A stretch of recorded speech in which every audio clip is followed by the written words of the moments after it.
பாத்தீங்களா அண்ணனுடைய நல்லா ஜாலியா ஜாலியா இருக்கு. என்ன டீ வழக்கம் கோட் போலதான் போட்டீங்களா? போடுவீங்களே? கத்துறவன் கத்துவோம். இல்ல தலைவா, எனக்கு போல இது என்ன சினிமா பாட்டு தானே தலைவா. நம்ம ரொம்ப ஓவர் எக்ஸைட் ஆகி அந்த கொண்டாட்ட ம், மனநிலை தேவையில்லைல்ல. அவரு ம், அரசியலுக்கு ம், ம், வர்றதுக்கு ம். முன்னாடி அவர் வெறும் நடிகர்.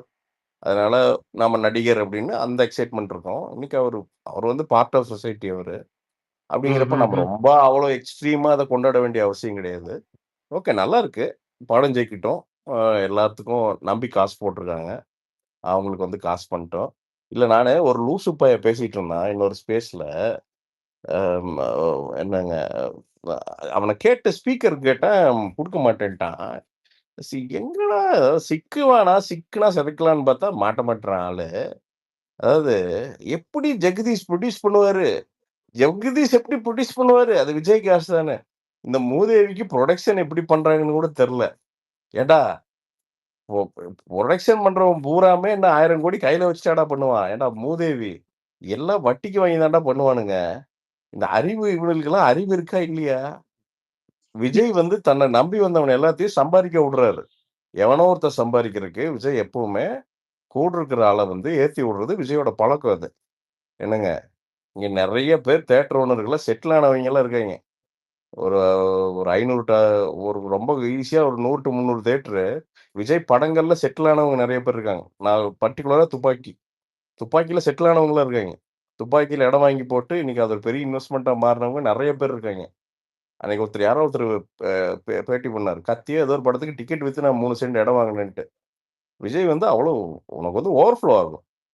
ஒருத்தர புரொடியூஸ் பண்ண விடுறது அப்படிங்கிறது, நீங்க வந்து விஜய் படத்துக்கு நான் புரொடியூசர் அப்படிங்கிற ஒரு இது வந்துச்சுனாலே, உங்களுக்கு ஃபினான்ஸ் தந்துருவான். ஏன்னா விஜய் படம் வந்து மினிமம் கேரண்டி. நீங்க வந்து அதுல 400 கோடி போட்டீங்கன்னா, மினிமம் 400 கோடி திரும்பி வந்துரும். படம் எப்படி இருந்தாலும் சரி. படம் சுமார்ன்னே சொன்னா கூட, அந்த படம் வந்து ரூ. 100 கோடி லாபத்துல வந்து நிக்கும். அதுதான் விஜய் படம். அதனால தான் விஜய் வந்து சினிமா விட்டு போறது. ஏங்க, அத வுடுங்க. கில்லிங்கிற ஒரு படங்க. வந்து 22 வருஷம் ஆச்சுங்க. அது வந்து இன்னைக்கு ரூ. 15,00,00,000 ஷேர் பண்ணியிருக்குங்க. 20 வருஷம் கழிச்சு. தமிழ்நாட்டுல எவனுக்குங்க நடந்திருக்கு? பேச மாட்டானுங்க. என்ன பிரச்சனைன்னா, இந்த பொய் பொய்யா பேசிட்டு இருக்கிறதுங்க. புரொடக்ஷன் யாரு பண்ணாரு? ஜெகதீஷ்க்கு என்ன காசு இருக்கு? டேய் வெண்ண, காசு தேவையில்லடா புரொடக்ஷன் பண்றதுக்கு. சொல்லப்போனா தொழில் தெரிஞ்ச எதுக்குமே, எந்த தொழிலுக்குமே காசு தேவையில்ல. அதுவனுங்களுக்கு தெரியுமா? தெரியாதான்னு அறிவு இருக்கா? இல்லையான்னு கூட தெரியல. நம்பிக்கை தான். நீ வந்து நின்னு அத கரெக்ட்டா ரீபே பண்ணுவியா? அத ரீபே பண்றதுக்கான கேரக்டரும், அத்தென்டிசிட்டியும் உன்கிட்ட இருந்ததுன்னா, any one will finance you. இது வந்து வெறும் சினிமாக்கு மட்டும் கிடையாதுங்க.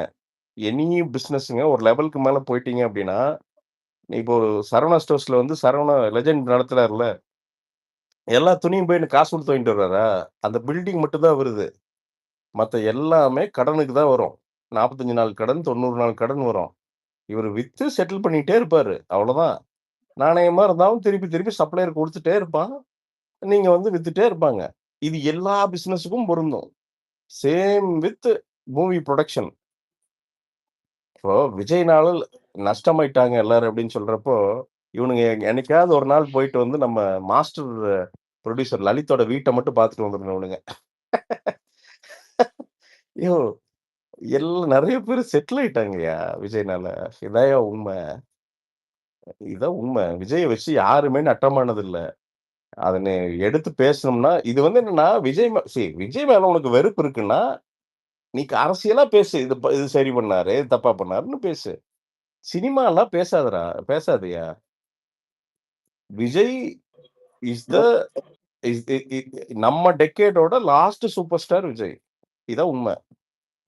இதான் உண்ம. வரவு செலவுல இப்ப ரஜினி சார் பெரிய கலெக்ஷன் இருக்கு. அது டவுட்டே வேணாம். அவரு வந்து இதுக்கு முன்னாடி சொல்லலாம்.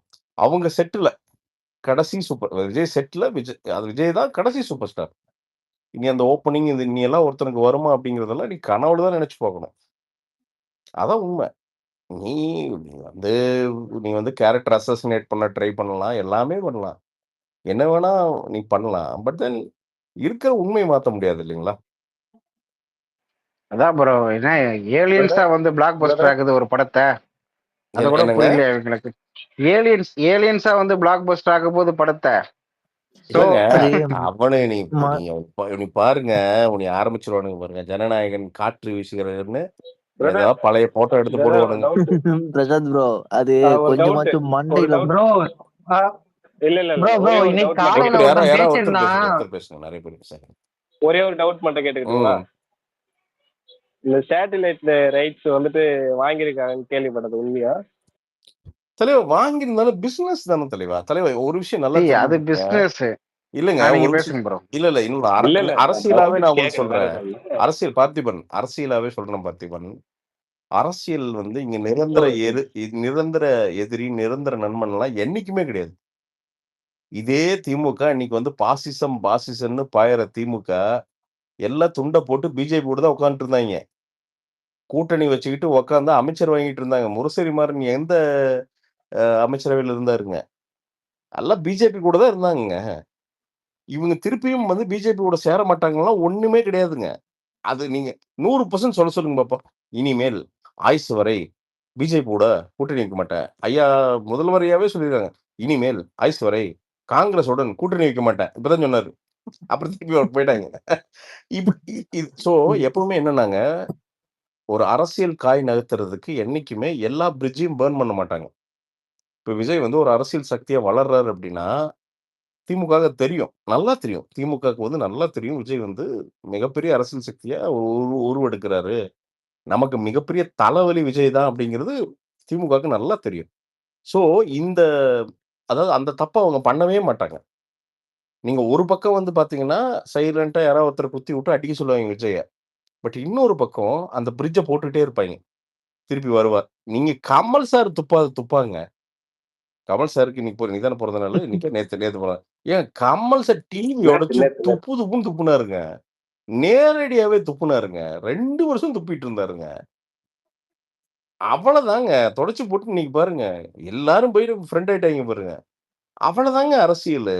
இவங்களெல்லாம் நீங்க வந்து நாளைக்கு இவங்க வந்து விஜய் வீட்டுக்கு வந்து உட்கார்ந்து சாப்பிட மாட்டாய்ங்க அப்படின்லாம் நீங்க நினைக்காதீங்க. இதுதான் அரசியலுங்க. நாளைக்கு விஜய் மட்டும் ஒண்ணுமே கிடையாதுங்க. திமுக ஆதரவுன்னு சொல்லிருங்க. விஜய் மாரி ஒரு போராளி நான் வாழ்க்கையில பார்த்தது இல்லைன்னு எல்லாம் பெரிய ரைட்டப் அப்படியே எழுதுவானுங்க. மாறும். நாக்கெல்லாம் மாறும். 4 பேஜ் ஏங்க அஜித் சார் வந்து இன்னைக்கு ஒண்ணுமே கிடையாது. நான் இத வந்து எதிர்பார்த்தேன். ரொம்ப எதிர்பார்த்தேன். ஏன்னா, அவர் என்னன்னா, அவர் என்னைக்குமே ஒரு பேட்டி குடுப்பாரு. இவனுங்க ஏதாவது ட்விஸ்ட் பண்ணா டப்புன்னு திருப்பி வந்து அது கிளாரிஃபிகேஷன் குடுத்துருவாரு. ஏன்னா, அவருக்கு சுத்தமா பிடிக்காது. இவனுங்க ஏதாவது ட்விஸ்ட் பண்ணா. டக்குன்னு இப்ப வந்து கிளாரிஃபிகேஷன் குடுத்துட்டாரா? "டேய் நான் விஜய் எல்லாம் அப்படி சொல்ல மாட்டேன்டா. வேலைய பாருங்கடா வெண்ணெய்ங்களான்னு" சொல்லிட்டாரா? நேத்துலருந்து என்னங்கிறானுங்க, "இந்த கார் ரேஸினால் என்ன உலகத்துக்கு பிரயோஜனம்?" அப்படிங்கிறானுங்க. டேய் டேய் டேய் நீங்க யார தானடா சொல்றீங்க? டேய். இல்ல, இல்ல. மாஸ்டர் ஒரு பண்ணவர 5 சொல்றீங்களா? நாளைக்கு முன்னாடி எப்ப ஒரு 5 நாளைக்கு முன்னாடி நீங்க தான், "தல எப்படி ஓட்டுகிறார்? அந்த காரினால் சமூகத்துக்கு எவ்வளவு பயன்கள்? அதில் வந்து சமூகம் எப்படி?" அப்படின்னு ஏதோ கார் கலர்லாம் வச்சு இவனுங்க டீகோட் பண்ணிட்டு இருந்தானுங்க. இன்னைக்கு திடீர்னு பார்த்தீங்கன்னா 2 நாளா கார் ரேஸு இதெல்லாம் பார்த்தீங்கன்னா ஒரே மோசமாயிடுது இவனுங்களுக்கு. டேய்! என்னடா ஒரே நாள்ல உங்களுக்கெல்லாம் கார் ரேஸ் மோசமாயிடுது? கார் அப்படின்னு உங்க வீட்ல எழுதினாலே வந்து பார்த்தீங்கன்னா டென்ஷன் ஆயிருவானுங்களாட்டுருக்கு. அதனால இல்ல அதனால இல்ல இல்ல ப்ரோ. தலைவா, நான் என்ன சொல்றேன், டேய் கன்சிஸ்டென்ட்டா இருங்கடா. எதுக்குன்னு முடிவெடு, எதிர்த்து நில்லுங்க. என்ன? எதிர்த்து நில்லு. அப்போ அதுதான் பிரதர். இப்ப பாயிண்ட் என்னன்னா, இதே ஆட்கள் நீங்க போய் ஒரு நாள்ல நான் இத சொல்றேன், இது நடக்குதா இல்லையான்னு பாருங்க. ஒரு நாள் ஐயா ஸ்டாலின் போய் சால்வைய போட்டு விஜய் அண்ணன் வீட்ல சாப்பாடு சாப்பிடுறத நம்ம பார்க்கத்தான் போறோம். இதெல்லாம் நடக்கும். இதெல்லாம் நடக்கும் தலைவா. இது எல்லாரும் போய் ஃபேமிலியா உட்கார்ந்து சாப்பிடுறதெல்லாம் நம்ம பார்ப்போம். கண்டிப்பா இதெல்லாம் நடக்கும் ப்ரோ. இதுதாங்க அரசியலு. இதுதான் அரசியலு. இவனுங்க ஆக்சுவலா என்னன்னா, இந்த அந்த இல்ல இல்ல நான் சொல்லிடுறேங்க. இந்த கபில்ன்னு ஒரு மடைய இருக்கான்லங்க. அவன ஏதாவது பார்த்தீங்கன்னா, அவனுக்கு குரலும் கிடையாது, மூஞ்சியும் கிடையாது. சும்மா ஒரு இந்த ஸ்பேஸ் என்ன என்ன என்ன என்ன என்ன என்னன்ட்டு இருப்பான். என்ன இந்த கிரைண்டர்ல மாட்டுன மாவு மாரி கச்ச கச்ச கச்ச கச்ச கச்ச கச்ச கச்ச கச்சன்னு. சரி போய் பேசலாம்னு டேய் அதாவது அவன் பாவம் ஏதோ தெரியாத ஒரு பையன் விஜய் ஃபேன் போய் ஏதோ பேச போயிட்டான். அவன் போக்கிரியே என்னமோ ஒருத்தன். இதுல அவன் ஏதோ கேட்டு பாவம் அந்த பையனுக்கு புரொடக்ஷன் பத்தி தெரியல. இவரு உடனே பார்த்தீங்கன்னா, "புரொடக்ஷன் என்ன தெரியுமா? எப்படி தெரியுமா? எப்படி தெரியுமான்னு?" டேய் இங்க வாடா. நீ புரொடக்ஷன் முன்னாடி பின்னாடி பார்த்திருக்கியாடா? ஒரு படம் எப்படி ப்ரொடியூஸ் பண்ணுவாங்கன்னு உனக்கு தெரியுமாடா வெண்ண? 300 கோடி படம்னா, நான் அவங்க அர்ச்சனா கூடலாம் பேசிட்டு இருந்திருக்கேன். கோட்டு அப்போ கேட்டுருக்கேன். எப்படி அர்ச்சனா இந்த ஃபினான்சஸ் எல்லாம் எப்படி அரேஞ்ச் பண்ணுவீங்க அப்படின்னு. இத்தனைக்கும் அவங்க ஃபினான்ஸ் வாங்க மாட்டாங்க. ஏன்னா அவங்க வரவு செலவே அவ்வளோ பெருசு ஏஜிஎஸ்து. அவங்க இன்னொருத்தர்கிட்ட ஃபினான்ஸ் வாங்க வேண்டிய அவசியம் கிடையாது. அந்த அளவுக்கு அவங்ககிட்ட ஒயிட்டாவே ரொம்ப லீகல் மணியே அவ்வளோ மணி வந்து வச்சிருக்காங்க அவங்க. ஸோ ரொம்ப ப்ராப்பர் கார்ப்பரேட் ஏஜிஎஸ். அவங்க அர்ச்சனா சொன்னாங்க, இப்போ ஒரு 300 crores அப்படின்னா, அத அப்படியெல்லாம் அவங்க பார்க்க மாட்டாங்களாம். Every month 30 crores. விஜய் என்ன பார்த்தீங்கன்னா, பெரிய சம்பளங்கள் ஆமா. இப்படிதான் அவங்க கால்குலேட் பண்ணுவாங்க. Every month 30 crores. அண்ட் எல்லாமே வந்து பார்த்தீங்கன்னா, நீங்க செட்டில்மெண்ட்லாம் வந்து பார்த்தீங்கன்னா, எல்லாமே அப்பப்ப நடக்காது. நீங்க ஒரு 300 கோடி ரூவா படத்துக்கு உங்க கையில 50 கோடி இருந்தா போதும் ஆரம்பிச்சிடலாம். கிட்டத்தட்ட நீங்க ஒரு 40% முடிச்சிடலாம். நீங்க அப்ப நீங்க ஒவ்வொன்னா முடிக்க ரைட்ஸ் விக்கும். ரைட்ஸ் விக்க ஒவ்வொன்னா கிளியர் பண்ணீங்கன்னா போதும். ஒரு அக்கவுண்ட்ஸ் டீம போட்டு அது முடியறப்போ, நீங்க அந்த படம் ஆரம்பிச்சு ஒரு 1 1/2 வருஷத்துல எல்லா டியூஸையும் கிளியர் பண்ணீங்கன்னா, ஓகே ஃபைன். இவனுங்க என்ன நெனச்சுக்கிறானுங்கன்னா, 300 கோடி அப்டின்னா ஒரு பேக்ல வந்து தோள் பேக்ல வந்து 300 கோடி மாட்டிட்டு, வாங்க 300 கோடி படம் எடுக்க போறேன் அப்டின்னு இப்ப ஜெகதீஷ் 300 கோடி படம்னா, ஜெகதீஷ் 150 கோடி எடுத்து பேக்ல மாட்டிட்டு போய் உட்காந்து, இன்னைக்கு 10 கோடி அப்டின்னு வந்து எல்லாம் வாங்க அப்டின்னு வந்து பார்த்தீங்கன்னா, 10 கோடி. நாளைக்கு 20 கோடி. எல்லாம் வாங்க அப்டின்னு வந்து கட்டா வந்து பார்த்தீங்கன்னா, மாறி மாறி கையில டேய் படம் புரொடக்ஷன் அப்படிலாம் பண்ண மாட்டாங்கடா வெண்ணெய்களா. விஜயோட நெறைய படங்கள் ஆக்சுவலா புரொடியூசருக்கு வந்து காசு இல்லாம சில ஸ்கெட்யூல்ஸ் எல்லாம் ஜஸ்ட் விஜய்ங்கிற ஒரு நம்பிக்கைக்காண்டியே முடிச்சு குடுத்த படங்கள்லாம் நெறைய இருக்கு. நெறைய இருக்கு. அந்த மொத்த ஸ்கெட்யூலுமே காசே இருக்காது புரொடியூசர் கிட்ட. அவரு புரொடக்ஷன் மேனேஜர் போய் ரெக்வெஸ்ட் பண்ணுவாரு. தலைவா, தலைவன் படம் தான் வித்துரும். எங்களுக்காண்டி பண்ணித்தாங்க அப்டின்னா, எல்லா சங்கமும் முன்னாடி நின்னு ரூ. 1 இல்லாம சும்மா பேட்டா மட்டும் வாங்குவாங்க. அந்த கன்வேயன்ஸ் மட்டும் வாங்கிக்குவாங்க. மிச்ச சேலரி எல்லாம் வாங்க மாட்டாங்க. 20 நாள், 30 நாள் ஸ்கெட்யூல்லாம் இருக்கும். வெளியில போற ஸ்கெட்யூல்லாம் இருக்கும். முடிச்சு தந்துட்டு அதுக்கப்புறம் வந்து பார்த்தீங்கன்னா, ஏதோ ரைட்ஸ் வித்திருப்பாரு அவரு புரொடியூசர். ஒரு 50 க்ரோஸ், 60 க்ரோஸ் குடுத்தாருன்னா, அப்புறம் கிளியர் பண்ணுவாரு. இப்படிதாங்க சினிமா நடக்கும். சினிமா வந்து நீங்க வந்து காசு வச்சுட்டுலாம் படம் மட்டும் கிடையாதுங்க. எந்த தொழிலுமே நீங்க பண்ண முடியாது. நீங்க அப்படி வந்து அப்சல்யூட் லாபமோ, அப்சல்யூட் நஷ்டமோ அப்படிலாம் எந்த தொழிலுமே வராது. இது வந்து தொழில் பண்ற எல்லாத்துக்குமே தெரியும். நீங்க 100 க்ரோர்ஸ்க்கு மேல பண்றவங்க எல்லாத்துக்குமே இந்த இந்த வரவு செலவு என்ன? அவங்க வந்து எப்படி காச புரட்டுறாங்க? அப்படிங்கிறது எல்லாத்துக்குமே தெரியும். ஸோ இதெல்லாம் லூசுத்தனமா உட்காந்துக்கிட்டு என்னன்னே தெரியாம உட்காந்து எதனா பேசிக்கிட்டு பார்த்தீங்கன்னா, என்ன ஆர்கேஎஃப்னா என்னடான்னு கேட்டா, ரஜினி கமல் ஃபிலிம் இன்டர்நேஷனல்ங்குவானுங்க. என்ன அந்த அளவுக்கு தான் இவனுங்க அறிவு. ஏன்டா உங்க அறிவ வச்சுக்கிட்டு நீங்கலாம் சினிமா பத்தி எம்மா! பட் பிரசாந்த் ப்ரோ, பிரசாந்த் சொல்லுங்க. ப்ரோ. சொல்லுங்க மகிழ். ஆ, நாளைக்கே வந்துட்டு ஒரு ஸ்பேஸ்ல ஓடிட்டு இருக்கும். அணிலாக மாறிய பிரசாந்த்ன்னு சொல்லிட்டு. ஏங்க ஏன்னா இப்ப பாருங்க. இந்த பிசினஸ் தான் அவனோட ஓடிட்டு இருக்கு ப்ரோ. மகிழ் கீழ ரெக்கார்டிங் மகிழு போயிட்டு இருக்கு. அது மகிழு எப்பயுமே ஓடிக்கிட்டு தான் இருக்கும். மகிழு யோசிக்கவே மாட்டாரு அவரு. ஒரு விஷயம் தெரிஞ்சுக்க மகிழு. சொல்லுங்க ப்ரோ. இவனுங்க எல்லாம் அந்த ஸ்டாம்பீட் நடந்தப்போ, ரொம்ப ஈஸி மகிழ். நான் சொல்லட்டா? நான் காசு சம்பாரிக்கணும்னு நெனச்சிருந்தா, ஒண்ணுமே கிடையாது மகிழ். இந்த இந்த பொணத்த வச்சு அரசியல் பண்ணணும். அந்த இறந்த உடல்கள வச்சு அரசியல் பண்ணணும்னு நெனச்சிருந்தேன்னா, ஏதோ ஒரு பொய்ய அந்த 30 நாள் பேசியிருந்தேன்னு வச்சுக்கோங்க YouTubeல. இந்த ஹேட் மூலமா நான் உண்மையா சொல்றேன் மகிழ். நான் இந்த நம்பர் சொல்றேன். ஒவ்வொரு YouTube காரனும் விஜய் எதிர்த்து பேசினவன், அந்த மந்தோட ரெவென்யூ அவனுக்கு வந்து ரூ. 20,00,000. இத வந்து நான் சும்மா வந்து அடிச்சு விடல. வெறும் YouTube ரெவென்யூ மட்டும் நான் சொல்றது ரூ. 20,00,000. ஒவ்வொருத்தனுக்கும் வந்தது ரூ. 20,00,000. அதுக்கப்புறம் அங்கங்க எதிர்பார்ட்டிங்க அரசியல் செய்யும். அதுக்கு ஒரு அமௌண்ட் தரும். இதெல்லாம் சேர்த்து ஒவ்வொருத்தனும் மினிமம் ரூ. 30,00,000 சம்பாரிச்சானுங்க. இதுதான் உண்ம. இதான் உண்ம. உண்மையாலுமே எனக்கு வரவு செலவு பிரச்சனை இருக்கு. உண்மையாலுமே எனக்கும் கடன்கள் எல்லாத்து மாரியுமே கடன்கள் இருக்கு. பட் ஆனா அந்த எச்சத்தனத்த நான் பண்ணவே இல்ல. மயிரா போச்சுங்க. வாழ்றது ஒரு வாழ்க்கை. என்னங்க? என்னன்னே தெரியாது. இது வந்து நீங்க விஜய் ஃபேன்ஸ் இருக்கிறீங்க. அதங்காட்டி உங்ககிட்ட வந்து சொம்படிக்கணும். அதெல்லாம் கிடையாதுங்க. அவரு தப்பு பண்ணியிருந்தா இல்ல ப்ரோ. நிச்சயமா நாங்க பேசுவேன் நானு. நாங்க அப்படி நினைக்கல. அ இவங்க அப்படி ஒரு நரேட்டிவ் செட் பண்ணுவானுங்க ப்ரோ. அது ரொம்ப இல்ல கேவலமா மகிழ், இல்ல தெரியும் மகிழ். அவங்களுக்கு. நீங்க நல்லா தெரிஞ்சுக்கங்க. அந்த 5 நாள் எவனா இருந்தாலும் விஜய்க்கு எதிரா பேசியிருப்பான். அப்படி வந்து ஒரு பெரிய ஒரு ஒரு ஒரு மாஸ் மேனிபுலேஷன் நடந்துச்சு. நான் அதுல சிக்கவே இல்ல. நீ திட்டினா திட்டுறா, என்னைய திட்டினானுங்க டம்மால் டும்மில்னானுங்க. நீ பேசுறா மயிரு பார்த்துக்கலாம். என்ன சாமி இருக்கு, உண்மை இருக்கு. எத்தன நாள்றா இது போயிரும் அப்படின்ட்டே தான் 6 நாள் நீங்க பார்த்தீங்கன்னா, நீ எல்லாம் ஒரு குடும்பம் எனக்கு ஃபோன் பண்ணிட்டு, "நீ எல்லாம் நல்ல குடும்பத்தில பொறந்தியா? உங்க அம்மால அனுப்பிச்சு விடு." என்னென்னமோ பேசுறானுங்க. எல்லாம் எல்லாம் கேட்டேன். கம்முன்னு இருந்தேன் நான். சரி ஒரு 5 நாள். சரிடா என்னதான் நடந்தது? 6வது நாள்லருந்து உண்மை வெளில வருது. ஒவ்வொன்னா வெளில வருது. நான் தடுக்கவே முடியல. இன்னைக்கு வரைக்கும் தடுக்கவே முடியலையே. நாங்க ஒரே ஸ்டாண்ட்ல தான் நின்னேன். என்னன்னா, அங்க விஜய் மேல தப்பு இருக்கு. அந்த கூட்டத்துக்கு வந்திருக்கக்கூடாது. கவர்ன்மென்ட் மேல தப்பு இருக்கு. மக்கள் மேல தப்பு இருக்கு. இதுதான் உண்மை. எல்லாருக்கும் தெரிஞ்ச உண்மை. இது எல்லாத்து மேலயும் தப்பு இருக்குதுங்கிறது தான் உண்மை. இது எல்லா மனசாட்சி உள்ள எல்லாத்துக்குமே இது இது வந்து தெரியும். என்னங்க, மனசாட்சி உள்ள எல்லாத்துக்குமே இது தெரியும்.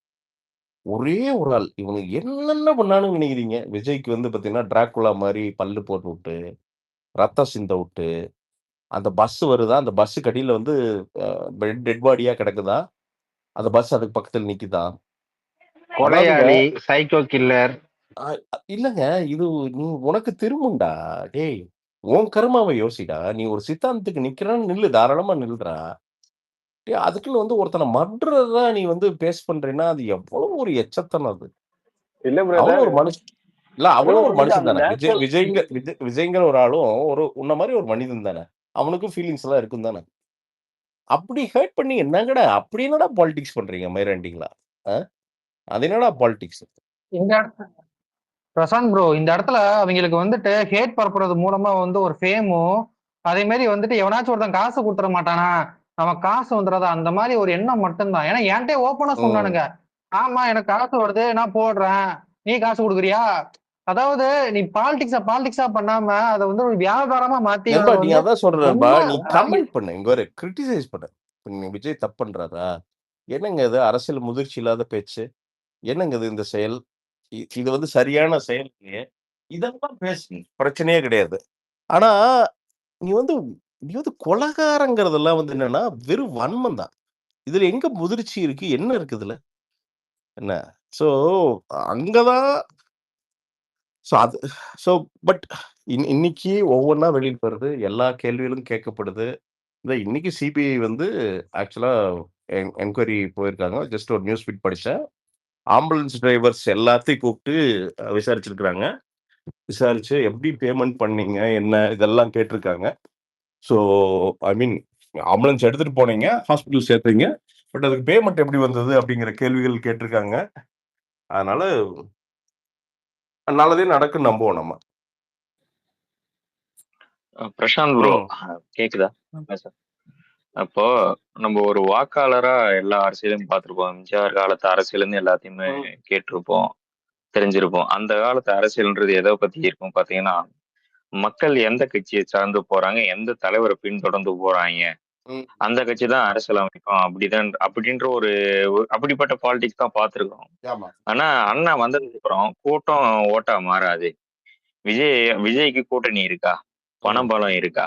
ம். அடிப்படை வரைக்கும் கட்டணம் இருக்கா? அவர் எப்படி ஜெயிக்க போறாருன்ற கேள்விக்கு வருது. இப்போ ம். மக்கள் பலம் ஒரு பக்கம் இருக்கும்போது, அதை பத்தி எந்த பத்திரிகையாளரும் பேச மாட்டேன்றாங்க, எந்த அரசியல் விமர்சகரும் பேச மாட்டேன்றாங்க. அதை மறுத்துட்டு விஜயால இந்த எலெக்ஷன்ல பெரிய இம்பாக்ட் உருவாக்க முடியும், ஆனா ஜெயிக்க முடியாதுன்னு சொல்றாங்களே, அதை பத்தி நீங்க என்ன நினைக்கிறீங்க? சரி ஓகே. இம்பாக்ட் கிரியேட் பண்றதே முடியுது அப்படின்னாலே சூப்பர் தானே. நீங்க பயப்பட்டு வேலை செய்றீங்க அப்படிங்கிறதே வெற்றி தானே. இன்னைக்கு ஏன் பயப்படுறீங்க? இன்னைக்கு நெறைய இடங்கள்ல ஏன் ரோடு சரியா போடப்படுது இப்போ நான் சொல்றது. ரீசென்ட்டா ஒரு 6, 8 மாசமா. எப்படி சாலைகள்லாம் சரியாவுது? ஏன் உட்கார்ந்து வந்து பார்த்தீங்கன்னா, ஒரு நிகழ்ச்சிகள் வச்சு நாங்க வந்து உங்களோட ஏரியா பிரச்சனைகள் எல்லாம் தீர்க்கிறோம் அப்படின்ட்டு அவசர அவசரமா ஒடியார்றீங்க. ஏன் வந்து மெட்ராஸ் வந்து இத்தன நாள் 4 1/2 வருஷமா சும்மா கொத்தி போட்டு கிடந்த சாலையெல்லாம் இன்னைக்கு எப்படி ரெடி ஆவுது? என்னன்னா, உங்கள எதிர்க்கிறதுக்கு ஒரு ஆள் வந்துருச்சு. என்னங்க, அது வந்து அத்தன்டிக் நீங்க இதுவரைக்கும் என்னன்னா, உங்களுக்கு வந்து எதிர்க்கட்சி எல்லாம் இருந்தது. ஆனா எதிர்க்கிற ஆள் இல்ல. அவங்கள வந்து பல்ல புடுங்கி வச்சிருந்தீங்க. ஸோ ஸோ இன்னைக்கு தான் ஒரு ஆள் வந்து உங்களுக்கு சாலிடா எதிர்க்கிறதுக்கு ஒரு ஆள் வருது. அது நல்லது பிரதர். இப்ப விஜய் வந்து நான் இன்னைக்கு சொல்றேங்க. விஜய் முதல்வராக வேண்டிய அவசியமே கிடையாது. 2026ல விஜய் முதல்வராக வேண்டிய அவசியமே கிடையாது. ஆளும் அரச ஒழுங்கா ஆப்பரேட் பண்ண வச்சாலே விஜய் வெற்றி தான். அது இன்னைக்கே அந்த வெற்றிய வந்து அவர் அடைஞ்சுட்டு தான் இருக்காரு. விஜய்க்கு தெரியாதுங்களா? ஏங்க நமக்கே இவ்வளவு தெரியுதுங்க அரசியல் பத்தி. விஜய்க்கு தெரியாதா? அரசியல் என்ன ஓவர் நைட்ல ஸ்டார் ஆகுற ஓவர் நைட் ஒபாமா ஆக முடியுமான்னு அரசியல்ல? அதற்கான நேரம் எடுக்கணும் விஜய்க்கு நல்லாவே தெரியும். அதெல்லாம் தெரியாமலாம் விஜய் வந்து இந்த அரசியலுக்குள்ள வரல. அப்போ இங்க வந்து மாற்றம், இங்க வந்து மக்களுக்கு இப்போ நீங்க பாருங்க லாஜிக்காவே பேசுவோங்க.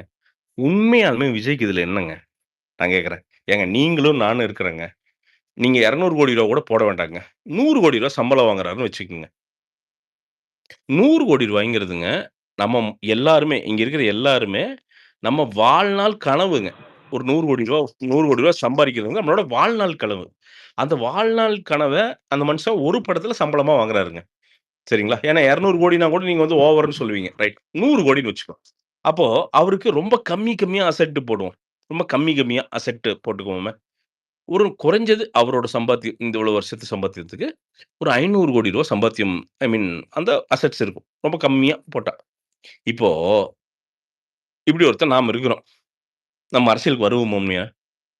ஏன்னா இந்த அரசியலோட நிதர்சனம் புரிஞ்சு நம்ம இங்க வருவோமா?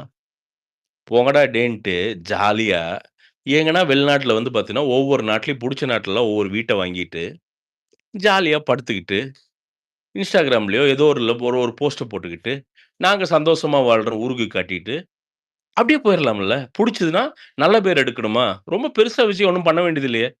ஒரே ஒரு இலவசமா ஒரு ஸ்கூல், இல்ல ஒரு இலவசமா ஒரு காலேஜ். அது ரொம்ப பெரிய செலவுலாம் ஆயிராது. ஒரு 10, 20 கோடி ரூவா ஆகும். அவ்வளோதான் ஆகும் செலவு. அவ்வளோதான் ஆகும்.